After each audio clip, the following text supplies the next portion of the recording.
नमस्कार, स्वागत है आपका। मैं हूं आपके साथ करिश्मा राय तंवर और आप देख रहे हैं हमारा खास कार्यक्रम करवा चौथ स्पेशल। पति पत्नी के प्यार और विश्वास का प्रतीक करवा चौथ का त्योहार हमारे देश में हर साल बड़े ही हर्षोल्लास के साथ मनाया जाता है। विवाहित महिलाओं के लिए करवा चौथ का खास महत्व होता है। इस दिन विवाहित महिलाएं पूरे दिन पति की लंबी उम्र के लिए निर्जला उपवास रखती हैं और रात को चांद देखने के बाद व्रत तोड़ती हैं। ऐसे में आज हम करवा चौथ के इस स्पेशल कार्यक्रम में आपको बताएंगे कि करवा चौथ पर पति की दीर्घायु के लिए किस तरह से पूजा करें। इस बार करवा चौथ पर मुहूर्त, पूजा विधि और चंद्र उदय का समय क्या कहता है, और साथ ही विवाहित जीवन में सुख, शांति और अटूट प्यार के लिए कौन से खास उपाय करें। और इसके लिए आज हमारे साथ स्टूडियो में मौजूद है ज्योतिषाचार्य डॉक्टर जीतू सिंह जी और टैरो रीडर परम जस्सल जी। आप दोनों का बहुत बहुत स्वागत है। जीतू जी, सबसे पहले तो मैं आपके पास आऊंगी क्योंकि करवा चौथ आ गया है जिसका इंतजार पूरे साल महिलाएं करती हैं। किस तरीके से बहुत सारी चीजें होती है, पूजा पाठ से लेकर 16 श्रृंगार तक की तैयारी की जाती है। तो सबसे पहले आएंगे शुभ संयोग पर, क्योंकि कहा जा रहा है कि इस बार बहुत खास संयोग बन रहा है, जो कई सालों बाद ऐसा संयोग आया है जो पहले कभी नहीं बना था। तो उसके बारे में क्या कहेंगे? जी जी, सबसे पहले तो आपको सभी को, पूरी गृहिणियों को, पूरे देशवासियों की गृहिणियों को आपको बहुत बहुत शुभकामनाएं हैं करवा चौथ के इस पावन अवसर की। शुभ योग, शुभ संयोग की बात करते हैं। बिल्कुल बहुत सालों बाद ही ये योग आया है, ये संयोग आया है। कहते हैं कि शुभ योग में अगर की जाए पूजा, शुभ योग में की जाए कुछ विधियां, तो आपके लिए बहुत ही फलीभूत होती है। रोहिणी नक्षत्र का चंद्रमा और सारे शुभ ग्रह अपनी स्वराशि में। अब देखिए योग कितना अच्छा है, कोई एक ग्रह भी अगर अपनी स्वराशि में आ जाता है तो अपने आप में विलक्षण योग बनाता है। और शुक्र की बात करते हैं, बुध की बात करते हैं, शनि की बात करते हैं, या फिर गुरु की बात करते हैं, जो कि महिलाओं के लिए शादी के कारक होते हैं, वो भी स्वराशि में है, गुरु जी भी, और बुध भी अपनी स्वराशि में होंगे जब आप चंद्रमा को अर्घ देंगे। रोहिणी नक्षत्र होगा और वृष राशि का चंद्रमा यानी उच्च का चंद्रमा। चंद्रमा नटखट बहुत है, बहुत सताता है महिलाओं को, लेकिन इस बार योग इतने अच्छे लेकर के आया है कि आपकी जितनी भी इच्छाएं हो, जितना भी आपने मन के अंदर कामना करके व्रत किया है, वो आपका पूर्ण होगा। क्योंकि रोहिणी नक्षत्र का चंद्रमा, कृतिका नक्षत्र उस समय खत्म हो चुका होगा जब आप चंद्रमा को अर्घ देंगे। बताएंगे चंद्रमा का अर्घ कब देना है आपने, क्योंकि सबसे ज्यादा एक्साइटमेंट चंद्रमा की ही रहती है सबको कि कितने बजे निकलेगा। सुबह से तैयारी, पूरी पत्नियां, बच्चे, पति सब लाइन में लगे होते हैं कि चंद्रमा कब निकलना, वो भी बताएंगे हम। थोड़ा सा धैर्य, क्योंकि चंद्रमा है, कहेगा कि थोड़ा सा धैर्य रखो, इतनी जल्दी नहीं आएंगे। बट आप बहुत अच्छे योग में रहे हैं, संयोग अच्छा है, वृष राशि है और साथ के साथ रोहिणी नक्षत्र जो कि चंद्रमा का ही नक्षत्र है। विलक्षण योग और सारे शुभ ग्रह बहुत अच्छी कंडीशन में है। तो अच्छे योग, अच्छे संयोग का है इस बार का करवा चौथ। बिल्कुल। तो इस बार जिस तरीके से करवा चौथ मनाया जा रहा है, सारे बहुत ही उत्साह के साथ मना रहे हैं, क्योंकि बीच में जिस तरीके से कोविड आया था उसके चलते लोग उतने धूमधाम से नहीं मना पा रहे थे, लेकिन इस साल बाजार भी पूरी तरीके से खुल गए, लोग शॉपिंग कर रहे हैं, करवा चौथ मना रहे हैं। तो ऐसे में परम जी मैं आपके पास आऊंगी, क्योंकि करवा चौथ की बात हमने कर ली और चांद कब निकलेगा ये तो हम बताएंगे, लेकिन उससे पहले हम बात कर लेते हैं कथा की, क्योंकि कथा का बड़ा खास महत्व होता है करवा चौथ में कि किस समय करें। कुछ लोग दोपहर में करते हैं, कुछ लोग शाम को करते हैं। तो करवा चौथ पर जो कथा करते हैं उसका सही नियम क्या है और किस समय करना चाहिए? पहले तो सभी को नमस्कार और बहुत बहुत शुभकामनाएं आपको करवा चौथ की। आई होप कि आपका ये जो करवा चौथ है आपको हमेशा सदा सुहागन बनाकर रखे और आपकी जो भी, जैसे कि मैम ने बताया कि आपकी जो भी मनवांछित इच्छाएं हैं वो पूरी हो। देखिए कथाएं बहुत सारी, बहुत जगहों पे अलग अलग से प्रचलित है, लेकिन जो फेमस कथा है वो आपको पता होगा कि 7 जो भाई थे उनकी एक लाडली सबसे छोटी बहन वीरा, जैसे वीरावती भी उसको कहते हैं, वीरोकुड़ी भी कहते हैं, तो यानी कि अलग अलग जगह पे उनको नाम दिया, लेकिन जो फेमस नेम जो है वो वीरावती ही नाम है। तो वो जब कथा इस तरह से है कि जब वो फास्ट किया, जब उसकी शादी हो गई तो उसने फास्ट किया और फास्ट करने के बाद देखा जब वो अपने ब्रदर्स के यहाँ पे बैठी हुई है, भाई जैसे प्यार से बोलते हैं कि चलो वीरावती हम खाना खाते हैं, हर एक भाई जैसे प्यार से अपनी बहन को घर आए हुए मनाता है, तो वो भी मनाकर कहते हैं खाना खा लो, लेकिन भाभीओं ने बताया नहीं, इसका आज फास्ट है, करवा चौथ का फास्ट है। और उन्होंने अपनी जो है बहन की मदद करने के लिए नकली चांद यानी कि एक पर्दा लगाया और उसके ऊपर पीछे से अग्नि लगा दी, जिससे कि वो जो प्रतिबिंब बना वो चंद्रमा का बना। उनकी सिर्फ इंटेंशन ये थी कि हमारी बहन खाना खा ले, और नकली चांद देख के बहन ने किया भी वही, खाना खा लिया। और कहते हैं कि जैसे उन्होंने पहला निवाला लिया तो रुकावट कहते हैं ना, कुदरत हमेशा रोकती है, तो उस समय भी कुदरत ने रोका। पहले निवाले में बाल आया, दूसरे निवाले में कंकड़ आ गया, और तीसरे में जैसे उसने मुंह में निवाला डाला तो उसको उसके पति की मृत्यु की खबर पता लग गई। जिससे हुआ क्या कि ऑब्वियस खाना सारा एक साइड रह गया और उसके पति जो है एक मृत्यु शैया पे लेट गए। और उसके बाद वो जो करवा चौथ का फास्ट था वो उनका खंडित हो गया, क्योंकि सिर्फ भाइयों के प्यार ने वो खंडित कर दिया। अब 1 साल तक वीरा कुड़ी जो थी अपने पति की मृत शैया को जो है अपने कहते हैं जो गोदी थी उसके ऊपर रख के वो बैठी रही पूरे साल तक। करते करते अगला नेक्स्ट करवा चौथ आ गया, और करवा चौथ में सेम वही उसने अपना जो है व्रत को पालन करा, सारा कुछ व्रत पालन किया, और बहुत ही कहते हैं शुभ कामना के साथ व्रत मांगते हुए, ये विश मांगते हुए कि मेरे पति जो है जीवित हो जाए। और वो कहते करवा चौथ की व्रता जो पतिव्रता जो स्त्री है जो प्योर मन से फास्ट करती है, उसकी कथा में इतनी शक्ति है कि 1 साल से जो मृत शैया पे उनके हस्बैंड पड़े थे यानी पति थे, वो जीवित हो गए जब उन्हें प्रॉपर वे से उसकी कथा करी और उसकी सुनी। कथा का भी एक नियम है, कथा है बहुत सारे, जब हम थाली बांटते हैं उसमें पूरी कथा बोली जाती है, ले वीरो कुड़िए करवड़ा, ये एक पूरी कथा है, सबको आती है और सब लोग पढ़ते हैं बड़ी कहते हैं ना इच्छा के साथ। तो वो व्रत में इतनी ताकत है कि आपके पति जो उसका जो था वो मृत्यु शैया से भी उठ गया। तो इस जो कथा है इसको मुहूर्त के हिसाब से लोग करते हैं, लेकिन अलग अलग जगहों पे कभी कोई लोग दोपहर के बाद कर लेते हैं, कोई लोग तीसरे पहर में कर लेते हैं। दूसरे और तीसरे पहर में जो है शुभकारी माना जाता है। जैसे कि मैम ने अभी संयोग बताया कि शाम को कथा शुरू कब करनी हो मैम बताएंगे, लेकिन दूसरे और तीसरे पहर में करना शुभकारी माना जाता है। और कई जगहों पे इसका अलग अलग है कि कथा के बाद पानी पी लेना, लेकिन जो मैंने आज तक पढ़ा है या सुना है इतने सालों में, मैंने कहीं नहीं देखा। एक सिर्फ अलग अलग प्रथाएं बना दी गई हैं अपने हिसाब से, जो कि ग्रंथों में कहीं नहीं लिखी हैं। निर्जला का मतलब ही है कि पानी नहीं पीना है, तो कथा के बाद भी पानी नहीं पीना जब तक कि चंद्र के दर्शन ना हो जाए। तो दोस्तों चंद्र के दर्शन करने के बाद ही आप पानी पिएं, तो वही शुभकारी रहता है। खास नियम यही बता सकते हैं कि जो लोग कथा करते हैं, कथा करने के बाद भी आपको पानी ग्रहण नहीं करना है, और उसके बाद कह सकते हैं कि खास तौर पे जब आप कथा सुन लें तो चांद देखने के बाद ही पानी पीना है। लेकिन जीतू जी अब बात कर लेते हैं कथा के समय की, क्योंकि आप जैसा हमेशा जिक्र करते हैं कि अभिजीत मुहूर्त का खास महत्व होता है, तो उसमें किस तरीके से ये मुहूर्त, अगर 13 तारीख की बात करें तो कब है और किस वक्त हमें ये कथा पढ़नी चाहिए? जी बिल्कुल, देखिए बहुत ही अच्छे तरीके से, बहुत अच्छा एक्सप्लेनेशन देते हुए परम जी ने बताया कि हर एक की अलग अलग मान्यताएं हैं। कायदे से देखा जाए वही हो रहा है, अलग अलग मान्यताएं। लेकिन कथा की जब बात आती है, जब संध्या का समय, संध्या का पहर जो कि सबसे उत्तम और शुभ पहर कहा जाता है, गोधूली वेला का, जहां सूर्य अस्त होते हैं और प्रदोष के बीच का जो समय, यही प्रदोष टच होना चाहिए आपकी पूजा के समापन में। प्रदोष मीन्स किसी तरीके का दोष नहीं होना।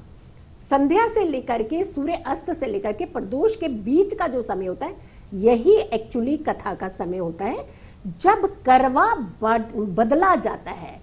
कहते हैं ना हम लोग कि करवड़ा वाला, करवड़ा की बात मीन्स करवड़ा बटाना, बदलना, एक दूसरे के साथ उसको रिकनेक्ट करते हुए उन सारी वाइब्रेशंस को इकट्ठा करना, तब उसका फल। क्योंकि एक सर्कल को पूरा करने का मतलब होता है कि आपकी एक परिक्रमा पूर्ण होनी, और ये परिक्रमा का ही सबसे ज्यादा कॉन्सेप्ट माना जाता है, जो कि संध्या का समय का होता है।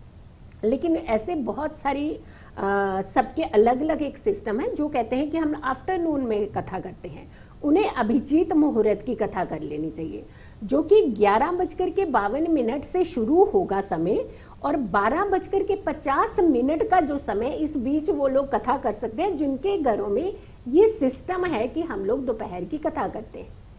कायदे से इस कथा को संध्या के समय ही करना चाहिए, जब करवा बदला जाता है शाम के समय, और वो समय है 5:44 यानी 5:44 से लेकर के 6:58 तक का समय। ये वो समय है, सबसे दैवीय समय होता है, जब गाय भी अपने घर को, कहते हैं मूर्तियों, शुभ मुख जब अपने घर के अंदर आता है तो वो बहुत ही अच्छा वाइब्रेशंस का समय होता है, बहुत ही पॉजिटिव इम्पैक्ट का समय होता है। तो ये समय जो है, इसी समय ही आपको पूजा और कथा जो है वो करनी चाहिए, करवा भी इसी समय में ही बदलना चाहिए। बिल्कुल, तो आपने बहुत अच्छे से बता दिया कि आखिर कथा कब और कैसे करनी है, और जाहिर सी बात है कि अब लोगों को ज्यादा अच्छे से समझ में आ गया होगा कि दोनों लोग चाहे दोपहर में करते हैं या शाम को करते हैं, कुछ नियम दोनों के हैं। लेकिन परम जी, मैं आपके पास आऊंगी। अब बात कथा की हो गई तो पूजा की थाली की भी कर लेते हैं कि पूजा की थाली में क्या कुछ रखना है और उसे किस तरीके से तैयार करना है, ताकि जो हम पूजा कर रहे हैं उसका खास हमें आशीर्वाद भी मिल सके। बहुत ही अच्छी चीज पूछी करिश्मा जी ने कि थाली में क्या क्या होना चाहिए। पहले तो जैसे कि बहुत पुराने समय में तो थाल जो मिला लोग यूज कर लेते हैं। आजकल बहुत ब्यूटीफुल से थाल आते हैं, रेड कलर के, गोल्डन कलर के, लोगों ने उसको भी बहुत फैशन में ले लिया अपने कपड़ों के हिसाब से। तो थाल में जो है सबसे पहले अक्षत होना चाहिए आपके, जो थाली उसमें दिया होना चाहिए, दिए के अंदर प्रॉपर बत्ती और घी इतना होना चाहिए कि जब आप करवड़ा बटा रहे हैं, भगवान ना करे किसी हवा या उससे वो दिया बुझ जाए, और उसको बहुत अच्छे से, लोग ज्यादातर आटे का बनाने का लोगों में रिवाज है। 90% लोग जो है ताजा आटा गूंथ के बनाते हैं, लेकिन कई लोगों में मिट्टी का भी यूज कर लेते हैं, लेकिन ज्यादातर 90% लोग जो है जो शुभ माना जाता है वो भी आटे का बनाया ही माना जाता है। अक्षत होने चाहिए, दिया होना चाहिए प्रॉपर, उसमें घी होना चाहिए, आपके कुछ अपने हिसाब से दक्षिणा होनी चाहिए, और उसके अंदर फल और कुछ जो हम फेनियाँ और जो मठियाँ बोलते हैं, जो कि मीठी और फीकी मठियाँ, वो भी सबके अलग अलग ट्रेडिशन है, वो उसके अंदर ज़रूर होना चाहिए। सबसे ज़रूरी चीज़ अगरबत्ती आपकी होनी चाहिए और मैच बॉक्स आपका अपना होना चाहिए। अक्सर स्त्रियों को मैंने देखा है मैम कि वहाँ पे माचिस मांग रहे होते हैं, मतलब पूजा के समय, जो कि ये सही नहीं है। एग्जैक्टली, ये आपके अपने पवित्रता का त्योहार है, तो आपको माचिस आपकी अपनी रखनी चाहिए, और वो लोटा रखना चाहिए। जो हम करवा जिसकी बात कर रहे हैं, खास करके मिट्टी का करवा हो, जिसको आपने पानी से, क्योंकि पानी को भी ऐसे नहीं रखते हैं, उसके अंदर थोड़ा सा दूध डालते हैं, कुछ दाने चीनी के डालते हैं, कुछ उसमें चावल यानी कि अक्षत के डाले, और कुछ पेटल्स आप फ्लावर की कोई भी डाल सकते हो। तो ये आपका प्रॉपर सामान होना चाहिए, और उसके ऊपर अच्छे से कवर करके, क्योंकि वो दिखाते नहीं हैं, क्योंकि करवा बांटने के बाद वो आपकी मदर लॉ को जाता है, या जो भी आपके पूजनीय घर में बड़े हैं उनकी झोली में जाता है। तो कोशिश कीजिए वो पूरा ढका हुआ हो, क्योंकि इसमें एक हम करवे में लाइन बोलते हैं, टकिया लेना टकिया देना, तो वो एक ढका हुआ दीजिए और ढका हुआ ही लीजिए, तो वो प्रॉपर ढका होना चाहिए, और आपके हिसाब से जो भी दक्षिणा वो जरूर होनी चाहिए। तो थाली को प्रॉपर और बड़ी इच्छा से आपने उसको रखना है जी। बिल्कुल, लेकिन जीतू जी, बात जब थाली की हो गई तो करवा की भी कर लेते हैं। करवा लेते समय भी ऐसा होता है क्या कि कुछ चीजों का ध्यान रखना चाहिए? कुछ लोग होता है पीतल का करवा यूज करते हैं, तो कुछ लोग मिट्टी का करवा यूज करते हैं, तो इससे लेकर भी कोई खास, कुछ लोग चीनी का भी यूज करते हैं कि उससे चीनी का जो होता है उससे भी मुंह को जुठाया जाता है, मतलब कहते हैं खोलना व्रत, वो हस्बैंड करता है। तो 3 अलग अलग, वही जैसे मैम बताएंगे, अलग रिलीजियस में है ये सब। तो करवा को लेकर क्या खास महत्व है? बिल्कुल, देखिए आपका तो सबसे पहले टाइटल ही बड़ा अच्छा है, 16 श्रृंगार चांद का दीदार। 16 श्रृंगार की बात परम जी ने करी दी है कि 16 तरह का श्रृंगार भी आपके पास जरूर होना चाहिए, जो आपने स्वयं किया होना चाहिए, क्योंकि आप पूरे 16 श्रृंगार के अंदर ही बैठने चाहिए जब आप करवा बटा रही हैं। बिल्कुल, पहली बात। दूसरी बात, करवा हमेशा मिट्टी का ही रखना चाहिए। अब बहुत सारी मान्यताएं आ गई, पीतल आ गया, ये आ गया, वो आ गया, वो गया। असली करवा मिट्टी का ही रखा जाता था। अब आप अपनी मान्यता के अनुसार अगर रखना चाहते हैं तो पीतल का रख सकते हैं, या फिर जैसे शुगर का कहते हैं कि वो चीनी का बना हुआ आता है, वो रख सकते हैं। लेकिन मिट्टी का सबसे शुभ माना जाता है। ढका हुआ होना चाहिए, डेफिनेटली, बिल्कुल ढका हुआ ही होना चाहिए। जोत से जोत जला लेती हैं महिलाएं खास करके, और ऐसे कहती हैं कि मेरा पति ना उधर देखना नहीं चाहिए। तो आप जोत तो दूसरे के साथ जला रही हैं, तो फिर पति तो देखेंगे दूसरों को भी, ये ध्यान रखिएगा। यही प्रिकॉशन की जरूरत है। कहते हैं कि जब जोत से आप जोत जलाएंगी तो ध्यान दूसरी जोत की तरफ ही जाएगा, तो घर की जोत फिर शांत होनी पड़ेगी, ये देख लीजिएगा। जोत जब दूसरी जोत के साथ जलाई जाती है उसे जूठन बोला जाता है, यानी एक जोत से दूसरी जोत नहीं जलाई जाती। एक जोत पवित्र जोत मानी जाती है, अपनी ही माचिस, अपनी ही जोत, और ना दिए को किसी को जलाना है, ना किसी के दिए से अपना दिया जलाना है। ये ध्यान रखिएगा, कुछ सावधानियां बहुत जरूरी होती हैं। शांत मन से ही पूजा करनी है, बहुत धैर्य से पूजा करनी है, क्योंकि कमी हमारे अंदर यहाँ रह जाती है भाव और श्रद्धा में। भाव भी कम हो जाते हैं, श्रद्धा में जल्दबाजी ज्यादा हो जाती है। तैयार होने में 4 घंटे लगाएंगे, कथा जल्दी कर दीजिए, 15 मिनट में खत्म होनी चाहिए। ये वो वाला हाल आपने देखा होगा कि पूरा दिन शादियों की तैयारी करते हैं, रात को फेरे के टाइम पंडित जी थोड़ा सा जल्दी कर दीजिएगा यहाँ पे, तो वो जल्दबाजी आपके रिश्तों में वही जल्दबाजी पैदा कर रही है। धैर्य से शांति से कीजिए, क्योंकि पूरा समय है आपके, चंद्रमा निकलने तक तो आपने कुछ खाना ही नहीं है, तो इतनी जल्दी क्यों? आराम से धैर्य से शांति से पूजा कीजिए, कोई विघ्न नहीं आने देना चाहिए। जैसे परम जी ने कहा कि जोत बुझनी नहीं चाहिए किसी, ये आपकी श्रद्धा है कि जोत नहीं बुझने देनी। हवा के झोंके तो चलते हैं, लेकिन आपके अंदर कितनी शक्ति है कि उस जोत को बचाए रखना है आपने। ये ही आपके प्रिकॉशंस है जो आपके करवा चौथ के त्योहार को सफल बनाते हैं। बिल्कुल। तो अब जब हमने बात कर ली पूजा के थाली की और 16 श्रृंगार की, तो परम जी क्या रंगों का भी खास महत्व होता है? क्योंकि हमारे यहाँ देखा जाता है कि कोई भी त्योहार आए तो आज कौन से कलर के कपड़े पहनने चाहिए, कौन से भगवान का कौन सा प्रिय कलर है, तो करवा चौथ पे भी ऐसा कोई ध्यान रखना चाहिए क्या? बिल्कुल होता है। मैं पहले दोस्तों को ये बताऊंगी कि जो नहीं करना है वो क्या है और जो करना है वो, देखिए व्रत करने का मतलब अपने सुहाग के लिए वो फास्ट कर रहे हैं, तो सुहाग का फास्ट करने का मतलब है आपके माथे पे एक सिंदूर, बिंदिया, पाँव में बिछिया और पायल और कांच की चूड़ी होना बहुत जरूरी है। और खुशबूदार, क्योंकि आप प्रति के साथ व्रत कर रहे हैं तो यानी कि शुक्र को एनहांस करना है, तो परफ्यूम या खुशबूदार चीज आपके साथ जरूर होनी चाहिए।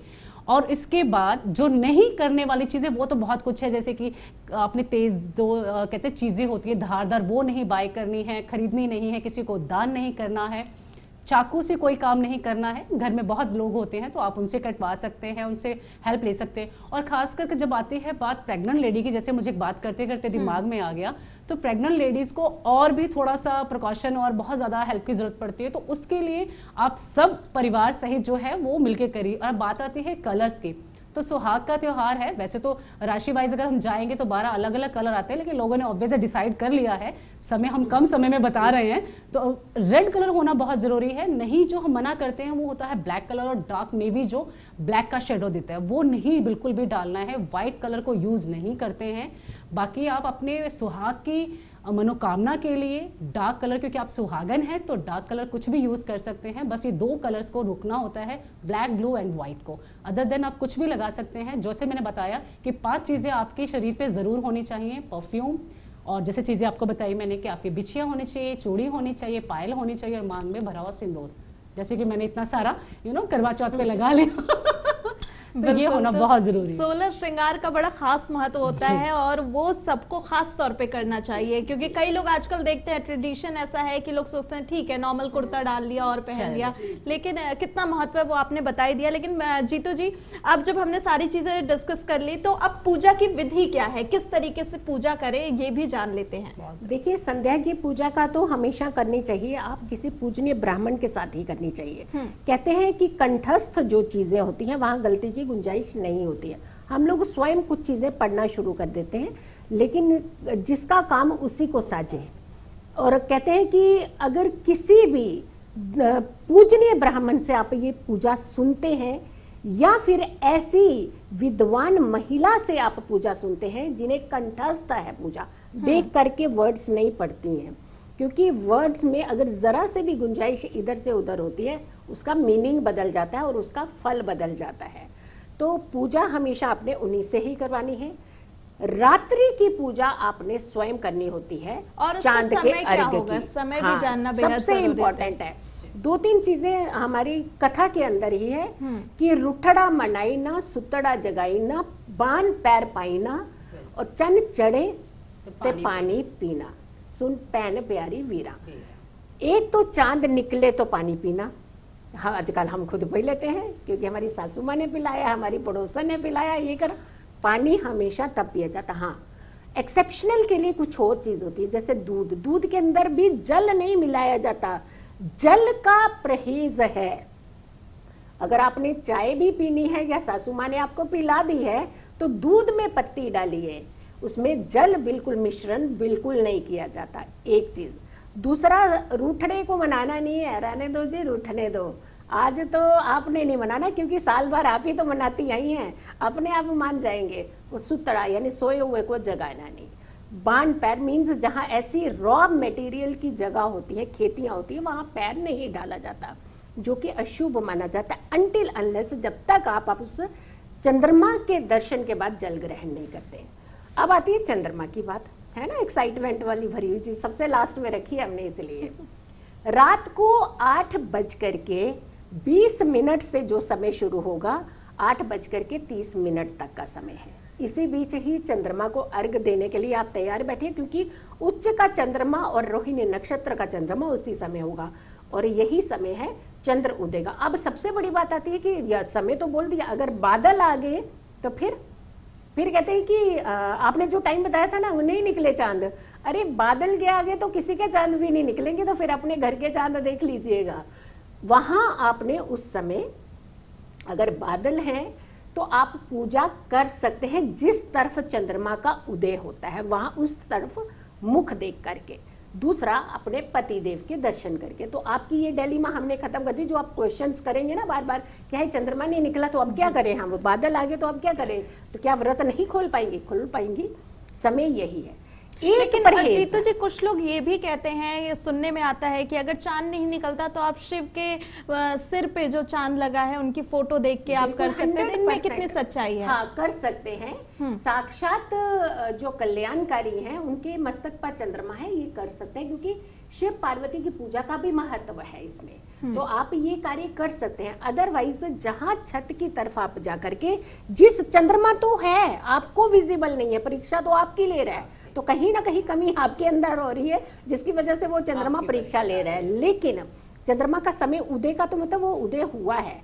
आप उस तरफ मुख करके पूजा करके अपने पति देव का चेहरा देख करके आप जो जल जो है वो ग्रहण कर सकते हैं। एक चीज का परहेज करना चाहूंगी जरूर मैं, हम बाल्य अवस्था के चंद्रमा को अर्घ देते हैं, यानी बचपन का चंद्रमा जब उदय होता है तो उसकी डिग्री को नहीं बढ़ने देते। हम व्रत रखते हैं पति देव का, लेकिन पूजा करते हैं बाल चंद्र रूपी की। यानी हम चतुर्थी तिथि जो है गणेश के व्रत की भी होती है। अगर गणेश का व्रत रख रहे हैं, कुछ महिलाएं नहीं रखती हैं पति का व्रत, तो वो गणेश जी का व्रत रखती हैं। अगर आप व्रत ऐसा रख रहे हैं तो आप चंद्र उदय के साथ ही इमीडिएट आप उसको अर्घ दे सकते हैं। लेकिन अगर आप ये व्रत पति देव के लिए रख रही हैं तो कम से कम 24 मिनट के बाद चंद्रमा को अर्घ देना चाहिए, जब वो थोड़ा सा पूर्ण होता है, जब वो बड़ा होता है, जब वो पति का कारक माना जाएगा, तब आपको चंद्रमा को, क्योंकि अदरवाइज तनाव बहुत ज्यादा रिश्तों में आजकल इसीलिए होने लगा है कि हम सही चीजों को फॉलो नहीं करते हैं। तो ये ध्यान रखिएगा, 24 मिनट और इंतजार कीजिए, जब चंद्रदेव आ जाए